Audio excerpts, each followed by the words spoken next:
मित्रांनो नमस्कार. मी राजेश गीते. आपणा सर्वांचे YouTube ई लर्निंग चॅनलमध्ये स्वागत. आज आपण राज्यशास्त्राचे संविधानाची वाटचाल ह्या प्रकरणाचा दुसरा भाग अभ्यासणार आहोत.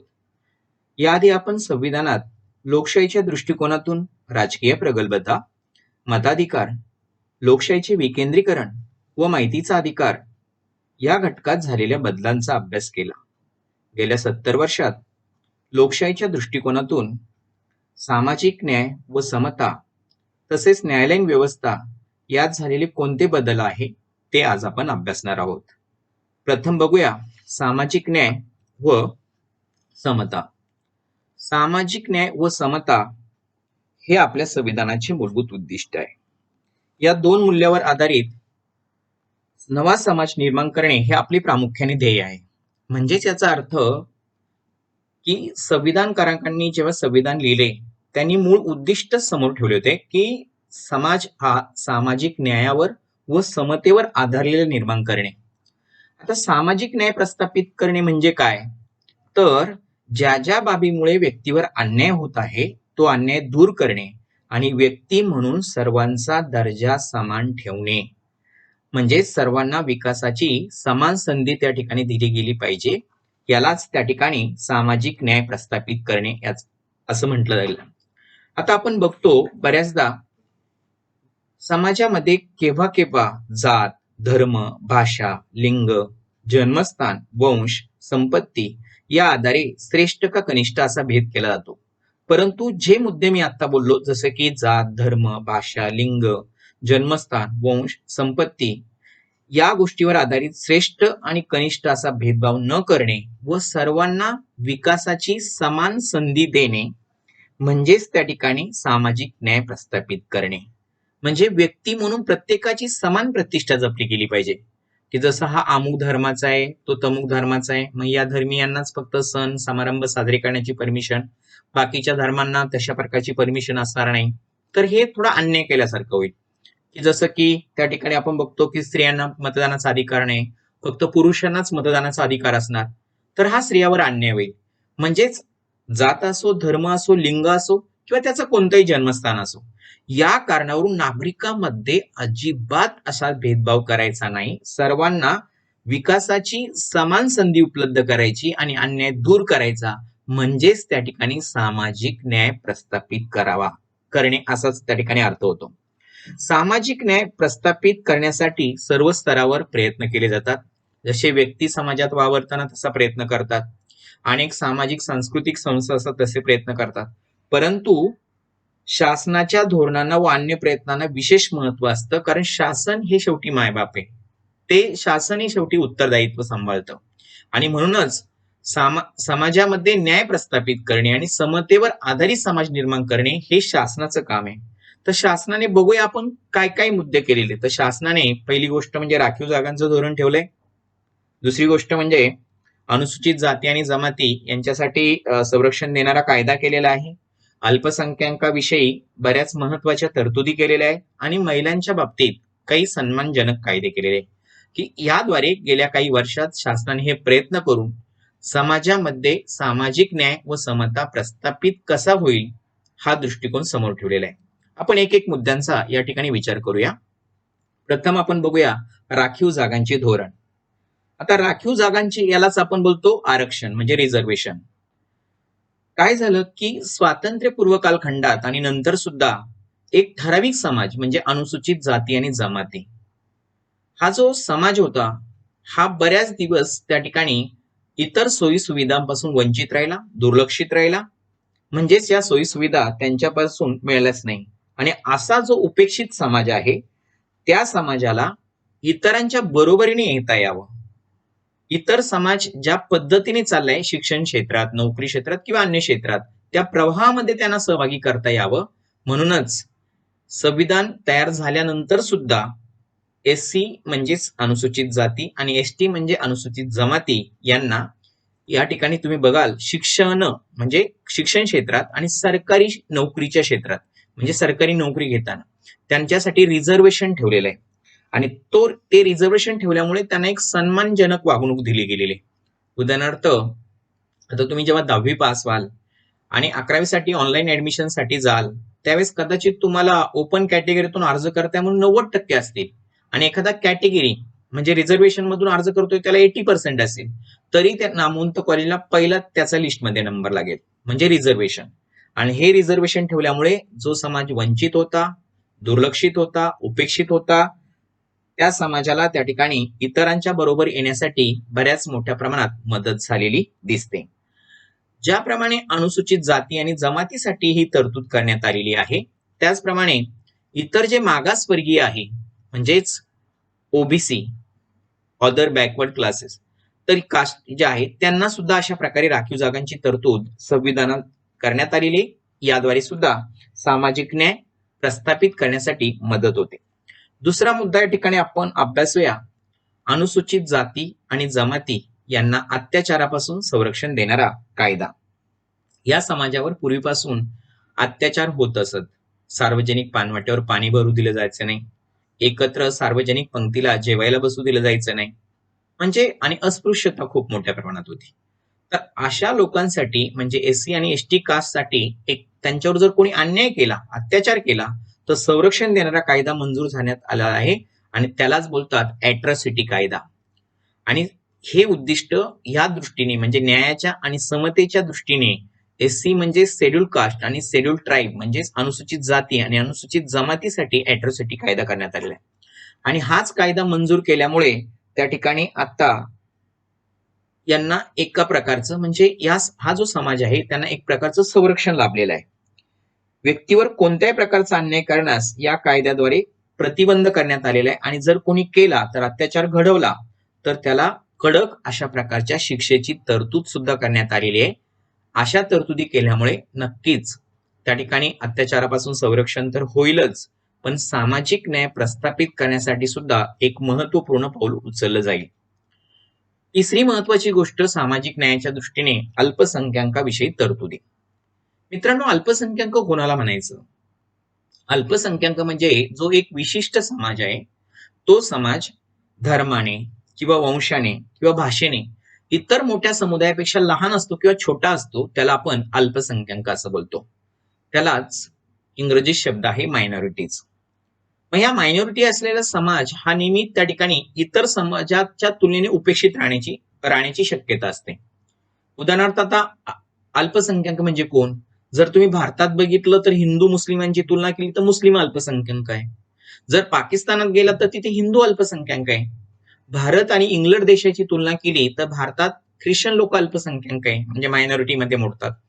आणि तेच तुम्ही जर इंग्लंडमध्ये गेला तर तिथे हिंदू लोक मायनॉरिटीमध्ये येतात, म्हणजेच अल्पसंख्याक म्हणतात. आणि ह्याच अल्पसंख्याकांना शिक्षणाच्या व रोजगाराच्या संधी मिळाव्यात यासाठी शासनाने सुद्धा अनेक प्रकारच्या उपाययोजना राबवलेल्या आहेत. याशिवाय त्यांना जे मूलभूत हक्क आहे त्या मूलभूत हक्कांना सुद्धा त्यांच्या संरक्षण देण्यात आलेलं आहे, की जेणेकरून समतेचा हक्क, स्वातंत्र्याचा हक्क, शोषणाविरुद्धचा हक्क, सांस्कृतिक आणि शैक्षणिक हक्क हे त्यांना हक्क दिलेले आणि हे हक्क त्यांना लाभल्यामुळे नक्कीच त्यांचे जे मूलभूत हक्क आहे त्या मूलभूत हक्काने एक प्रकारचं विशिष्ट प्रकारचं संरक्षण या ठिकाणी मिळालेलं दिसतं. चौथा मुद्दा, महिला संबंधीचे कायदे, महिलांच्या बाबतीतले कायदे आणि प्रतिनिधित्व विषयक तरतुदी. स्वातंत्र्योत्तर काळापासून महिला सक्षमीकरणाच्या प्रयत्नांना सुरुवात झाली.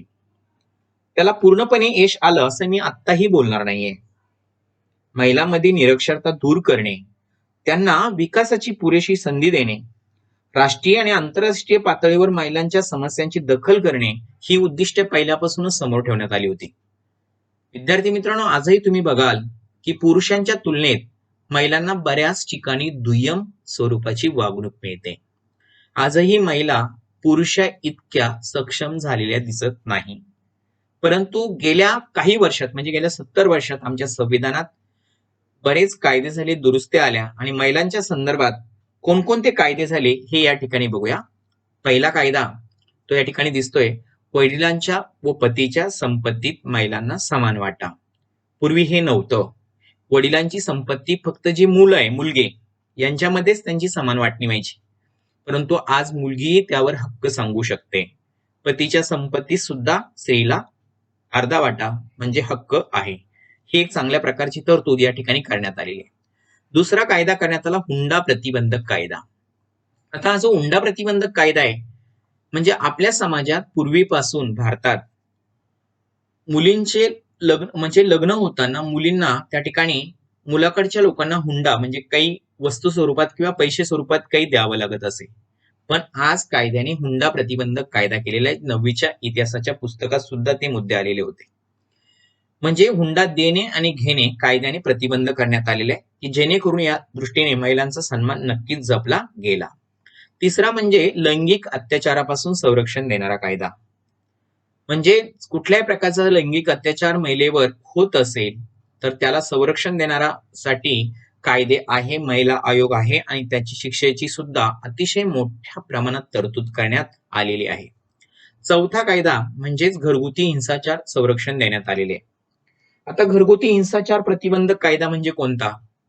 तर विद्यार्थी मित्रांनो, लग्न झालेल्या महिला जेव्हा सासरी जात तर बऱ्याचदा अशा ठिकाणी आढळून आलं की तिथे त्यांच्यावरती हिंसाचार, हुंडा देत नाही म्हणून मारपीट करायची.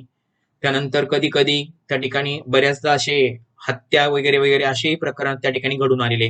तर असा जर घरगुती हिंसाचार होत असेल तर हिंसाचार करणारे कोणी जे असतील त्यांना कडक शिक्षेची तरतूद करण्यात आलेली आहे. आणि महिलांच्या बाबतीत हे कायदे झाल्यामुळे महिलांचा सन्मान वाढण्यास एक प्रकारे नक्कीच मदत झालेली आहे.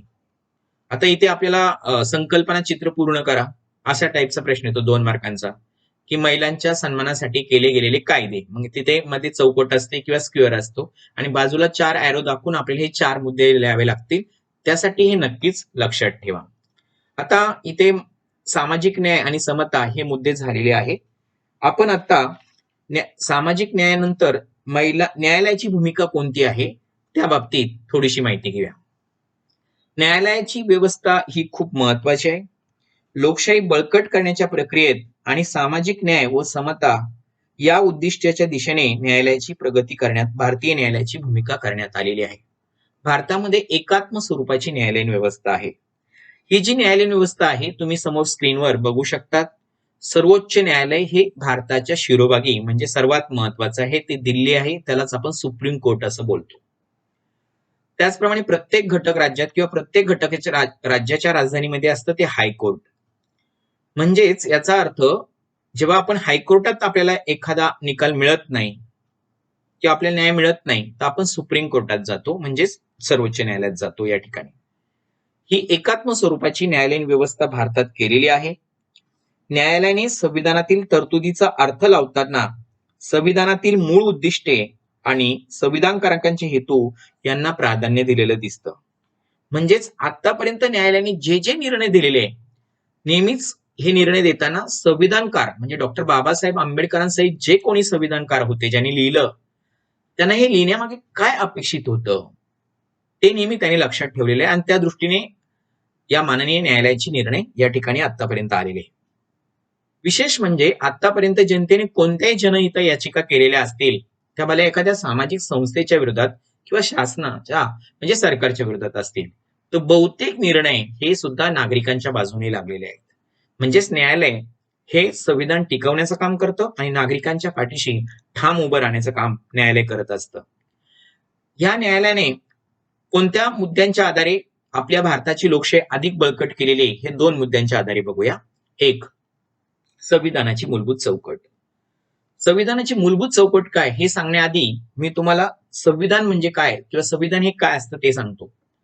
संविधान हे एक प्रवाही आहे म्हणजे वाहत सतत त्याच्यात बदल करावे लागतात. म्हणजेच संविधानाचे स्वरूप हे एखाद्या जिवंत दस्तऐवजाप्रमाणे असतं. म्हणजे ते लिव्हिंग डॉक्युमेंट्स आहे. जसं समजा इसवी सन 1600 साली किंवा 1920 साली एखाद्या व्यक्तीने ग्रंथ लिहिला. तो ग्रंथ कसा आहे लायब्ररीत पडलेला आहे. तो आताही आहे तसाच आहे. त्याच्यात काही बदल नाही. पण संविधान जे आहे ना त्या संविधानात येणाऱ्या परिस्थितीनुसार बदल करावे लागतात ना. म्हणून ते जिवंत पुस्तक आहे, जिवंत दस्तऐवज आहे तो. म्हणजे त्यावेळेस समजा त्या ठिकाणी संविधानात लिहिलं होतं की अशा अशा पद्धतीच्या गोष्टी असाव्यात. समजा मतदारांचं वय 21 वर्ष असावं पण कालानुरूप ते बदल केला 18 वर्ष आणलं ना. म्हणजे आता संविधान बघितलं ते 18 वर्ष लिहिलेले असतील. म्हणजेच याचा अर्थ परिस्थिती बदलते, राजकारण बदलतं, समोर येणारी आव्हाने बदलतात आणि याला अनुसरून योग्य ते बदल संविधानात करावे लागतात म्हणजेच याचा अर्थ संविधान जे आहे ते संविधान एक जिवंत दस्तऐवज आहे. आता संविधानात हे जे बदल करावे लागतात, हा बदल करण्याचा अधिकार कोणाला आहे? तर संसदेला आहे. संसदच फक्त संविधानात बदल करू शकते. संसद म्हणजे कोण? तर देशाची पार्लमेंट, जिथे लोकसभा आणि राज्यसभेतील खासदार बसलेले असतात. यांनाच फक्त संसदेत बदल करता येतो. बाकी तो राष्ट्रपती कोणाला बदल करता येत नाही. म्हणजे असं नाही की संविधानात बदल करायचा आहे आणि घेतलं ते संविधान, काढले त्याची 4-5 पानं, खोडले किंवा बाजूला काढले आणि दुसरे काही परिशिष्ट सगळं जोडलं, चालणार नाही. इतका मोठा बदल करता येत नाही. संविधानात बदल करता येतो, पण तो बदल करण्याचा अधिकार जरी संसदेला असला तरी संविधानाची एक मूलभूत चौकट आहे, त्याला म्हणतात बेसिक स्ट्रक्चर ऑफ कॉन्स्टिट्यूशन, आणि याच मूलभूत चौकटीला हात लावता येत नाही. संसदेला सुद्धा विशिष्ट प्रक्रियेचा अवलंब करूनच संविधानात बदल करावे लागतात आणि त्या दृष्टीने संविधानात बदल केलेले आहेत. उदाहरणार्थ 62वी घटना दुरुस्ती झाली, जसं मी आता बोललो. मतदारांचं वय 21 वरून 18 वर्षावर आणलं. जसं की 73व्या आणि 74व्या घटना दुरुस्तीनुसार स्थानिक शासन संस्थांना पुरेसे अधिकार प्रदान करण्यात आले. असे बदल संविधानात करावे लागतात आणि ते संसदेने केलेले आहेत, त्यात काही वेगळं काही नाही. पण ते बदल करताना थोडेसे बदल करावे लागतात. संविधानाची मूलभूत चौकट, आता मूलभूत चौकट म्हणजे कोणती? आता इथे बघा, त्या ठिकाणी तुमच्या पुस्तकात सुद्धा आहे. मूलभूत चौकटीमध्ये 4 गोष्टी येतात. शासनाचे प्रजासत्ताक व लोकशाही स्वरूप आहे. यात मात्र कोणालाही बदल करता येणार नाही. म्हणजे शासनाचं स्वरूप आहे ते आपण स्वीकारलंय. प्रजासत्ता, प्रजेचं राज्य, लोकशाही, लोकांची व्यवस्था. आणि उद्या जर का सध्याचं शासन आहे त्यांच्याकडे प्रचंड बहुमत आहे असं आपण मानूया, आणि त्यांनी जर म्हटलं की आम्ही लगेच प्रजासत्ताक शासन नष्ट करतो आणि हुकुमशाही आणतो, नाही चालणार. लगेच सर्वोच्च न्यायालय, उच्च न्यायालय आहे, लगेच त्या ठिकाणी शासनाला, त्या सरकारला, त्या जे सरकार ज्या पक्षाचं आहे त्यांना घरी पाठवेल. कारण याचा अर्थ आहे संविधानात त्यांना बदल करता येतो, पण संविधानाची ही जी मूलभूत चौकट आहे या चौकटीला त्यांना धक्का नाही लावता येणार आहे, त्यांना हात नाही लावता येणार आहे. संविधानाचे संघराज्यात्मक स्वरूप म्हणजे संघराज्यात्मक म्हणजे एक केंद्र शासन आणि बाकीच्या ठिकाणी घटक राज्य शासन. उद्या जर काही शासन म्हटलं सगळ्या घटक राज्यांची राज्य सरकार आम्ही बरखास्त करतो आणि सर्व सरकार दिल्लीतून चालवतो, तरी नाही चालणार. लगेच सर्वोच्च न्यायालय त्या पक्षाच्या सरकारला घरी पाठवेल.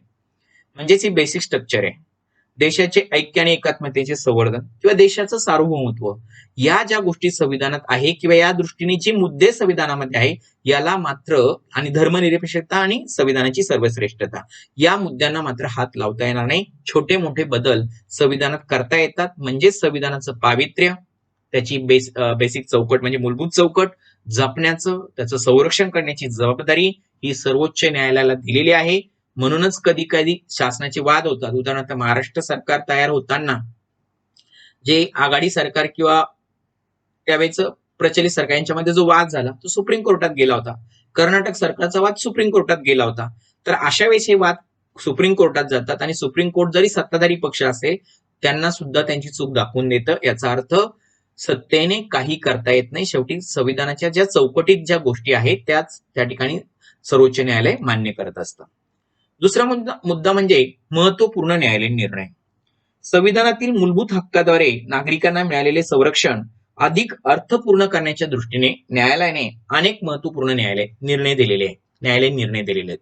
म्हणजेच बघा ना, आम्हाला आज मूलभूत हक्क आहे, अधिकार आहेत, आणि या अधिकारांचं जतन व्हावं, त्या अधिकारांचं संरक्षण व्हावं, या दृष्टिकोनातून आतापर्यंत, मग ते सर्वोच्च न्यायालय असेल ते एखाद्या घटक राज्याचं उच्च न्यायालय असेल, त्यांनी अनेक महत्वपूर्ण निर्णय दिलेले, आणि त्या निर्णयामुळे लोकशाही व्यवस्था अधिक परिपक्व किंवा अधिक बळकट त्या ठिकाणी झालेली आहे.